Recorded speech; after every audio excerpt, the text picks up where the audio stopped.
Mana O'zbekistonda yangilik urug'ga ketgan apparatimizni 6 taligini olib keldik. Usta aka, buni nima funksiyonalliklari bor? Bularimiz bu yangi apparatimiz xudo xohlasa dehqonlarimiz uchun ancha yengillik bo'ladi. Ruchnoy selka bo'ladi, qo'lda boshqariladi. Qanday urug'larda? Mayda donli urug'larda, misol uchun ko'kat, sabzi, shunda mayda urug'larni mana yoqaroq olib keling, mana bularni ko'rsating, mana bunaqa.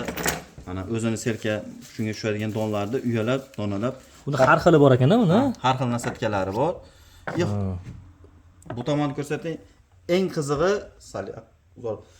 qizig'i buni siz xohlasangiz mana 6 qator, bitta ketishga 6 qator ekishingiz mumkin yoki sizga kamroq kerak bo'ladigan bo'lsa, buni shu darajada qulay qilinganki, mana xohlaganingizni olib qo'yib, misol uchun oralatib, oralig'ini xohlagan razmeringizga qo'yib ishlatishingiz mumkin. Kengroq, torroq qilib ishlatishingiz mumkin. Siz uchun ancha qulaylik bo'ladi dehqonlarimiz uchun. Xudo xolasa ancha manfaatli bo'ladigan xizmat.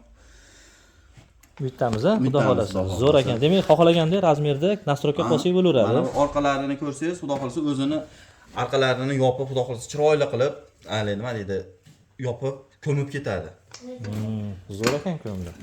Xudo xolasa kerak bo'lsa aloqaga chiqaverasizlar. Manzilimiz sotuvda bor, xudo xolasa, ijara, arendaga ham bor. Arendaga ham bor. Bor.